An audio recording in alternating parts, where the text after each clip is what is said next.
That's, Take it. yeah. What happens in Vegas stays in Vegas.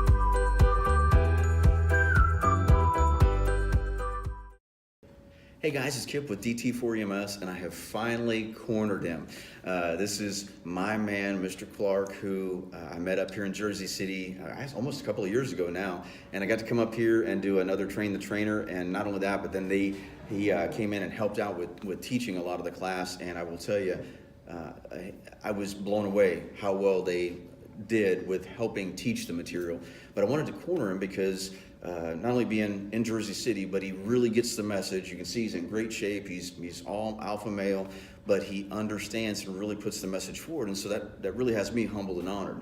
But look, it's already starting. He's got $1 million smile. I knew I was going to pull out of him already, but when this dude smiles, he lights up the whole room. And again, what am I going to teach him per se about self-defense rather than trying to not destroy someone on the job, that type of thing. And it really leads me into saying, when we first met, you first came into class, it's obvious you have skills with prior military and in great shape, you're doing the boxing stuff, you're doing the training, but did we have a message, and if so, what really kind of turned you around to buy in and start going, man, we really got to fix this up here, we got to make some changes? Because when I came up here and I'm listening to how your people are talking and I'm seeing the culture and all these things are happening that are changing in a real urban environment in Jersey City, when you know how I feel. I mean, I walked in here and knew you guys were all the real deal. Well, what was it that really changed you to become such a champion for the cause, so to speak? Well, wow, I feel like that's such a big question because so many thoughts come through my mind. Initially for me, when I first took the course, a lot of the stuff you were saying, with me being new to civilian EMS from, military experience coming into the civilian sector, a lot of stuff you were saying, you were providing names for it. And I'm like, man, that's what I do. I'm like, wait, that's what I do. And I thought, man, so many people need this. I mean, I feel like so many people have a problem with these things. Like, we can use this, in our department to try to help manage situations better, because I didn't really understand why we were doing some of the things that we were doing. I didn't think it was fair on behalf of the staff or on the behalf of the patient or attacker or aggressor, if you will. So that kind of sold it for me. It really hit home after when I started hearing more stories. And I wish I could say their names, because they still sit here. But those stories of those people who I wish I could have taught the class sooner, and they would have had the tools necessary to hopefully prevented them from being in the situation that they were in. So, but that drove it home for me. I definitely see a need, and I didn't really understand how we got to where we were, and then have to go through the history and then kind of look at some things. I'm like, oh man, like they were never supposed to be this way. That's we were right. never supposed to be here. That's right. And the culture kind of pushed us here. So that's probably what it did for me.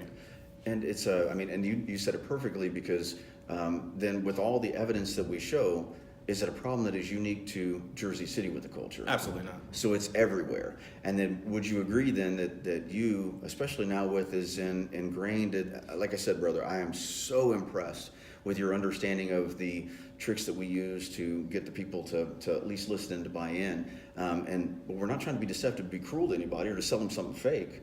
We're trying to use these tricks because we know that we're dealing with a bunch of real legitimate dudes that if you try to tell them something, they're like, man, get out of here. Agreed? Yeah, absolutely. I even found some issues myself, even being with teaching people that I know. They got some serious barriers up. It's really hard to break through. But you're getting through. Yeah, definitely getting through. But it was really tough to get through, to get them to understand, what we needed them to get. And a lot of people left the class or leave the class with a good understanding of the way we need to change the culture in EMS. So I hope that they're still continuing to carry it forward. But we had a lot of people come in to the class this week, and they took the class before, and they were interested in becoming trainers. And I'm glad that the training had that effect on them. Then that means, again, I have no idea. I mean, we go around the country, we do a train the trainer program, and we leave hoping that, all right, man, we've given you all the tools. Hopefully they'll do the homework. We beg you. We're like, please do the homework, man. Make sure your people are getting the message right. And you obviously were up here. I mean, it was really interesting to see that. And because people a lot of times think that we're only about the skills, the self-defense is just the skill. Okay, let's talk about the skills for just a second. When it comes to the skills that we teach, whether it be standing or even on the ground, when we discuss self-defense wise, and we're just talking self-defense, do the skills that we teach in this program make sense for self-defense? Absolutely, absolutely. I mean, without giving too much, but I mean the way that we teach the more common straight hand or the drunk punch. I mean, those are ideal ways to defend that. I mean, and it's applicable. I mean, in boxing, with the little boxing training that I have, it makes perfect sense, and it's done so in a way that I feel like it's the person without any experience can do it, and I think that's truly amazing to me, to where someone who's never been involved with any physical altercations before can actually sit there and do things as simple as, you know, the sidestep, and they see its general principles, and along with the other principles that we do add in, that they're able to actually do these things with, I wouldn't say little effort, but they're able to hard for me to find the term, but they're able to do it without much difficulty once they're able to process what they're doing. So it's relatively easy to learn and then easy to retain, but then they should be still, it's up to them to practice. I mean, we have to tell you the truth, but you've had, correct me if I'm wrong, there have been success stories that have come up to you. Some of you guys have sent to me, and those success stories that people give to you, were they the same like what we hear around the country, that those actually had little to do with the actual technique ever being involved? What were some of the street success stories? Don't be too specific, but is the success story about how they used a fancy technique to end an altercation, or did something key them up and they were able to actually prevent it from something they learned in here? Most of the stories that people have given me have had nothing to do with the techniques.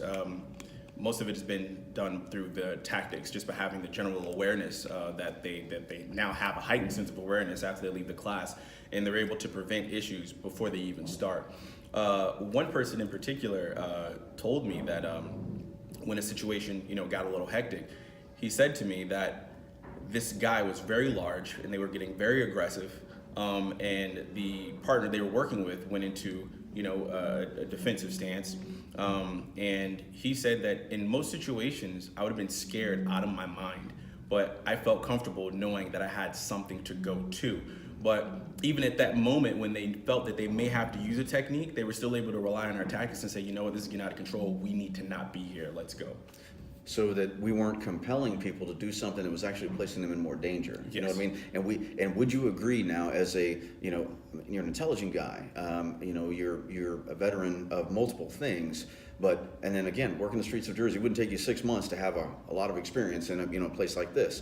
But would you not agree that based upon culture and history and some of the things that we've been doing, that we have really, meaning all of us in EMS or ED settings, stuff like that, again, because of culture, have been placing ourselves deeper into stuff that we should have never been into? Would you agree that that's a fact? Yes, 100% agree. And because of the culture, do you think we're giving people the tools to recognize when they're beginning to place themselves into something bad, and then the legal, moral, and ethical standards on how to back away the right way, and how to prevent something from going? Do you think we're doing that well in our program? We're doing it incredibly well, and those are tools I definitely didn't get before.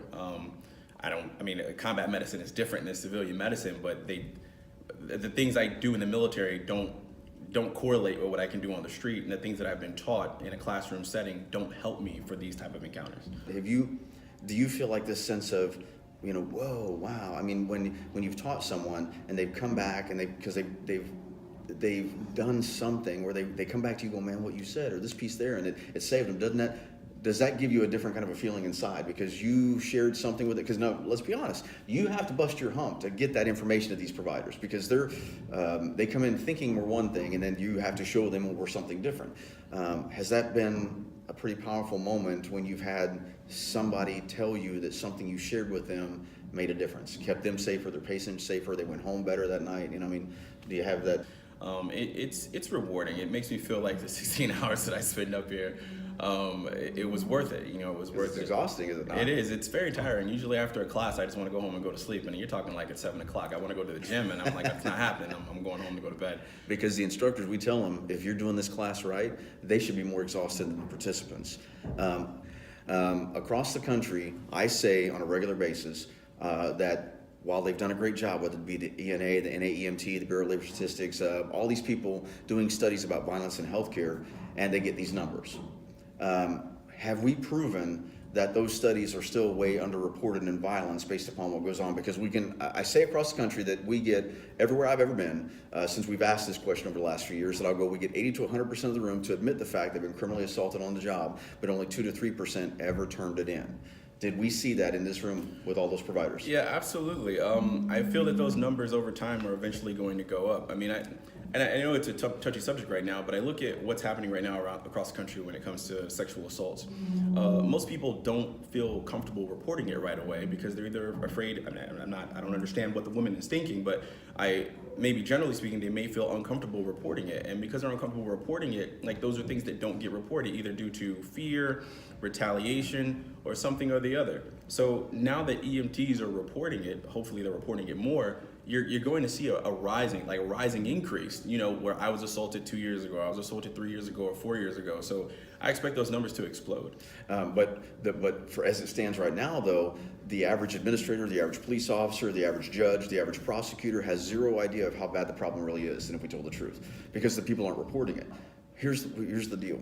For the decade, I was doing that all alone. So I'm sucking up all these stories all alone. Now when I have other people taking and hearing those stories, every time we have that person, we've doubled our workforce of saying, you're not alone, you're not by yourself, we've got your back, we care about you.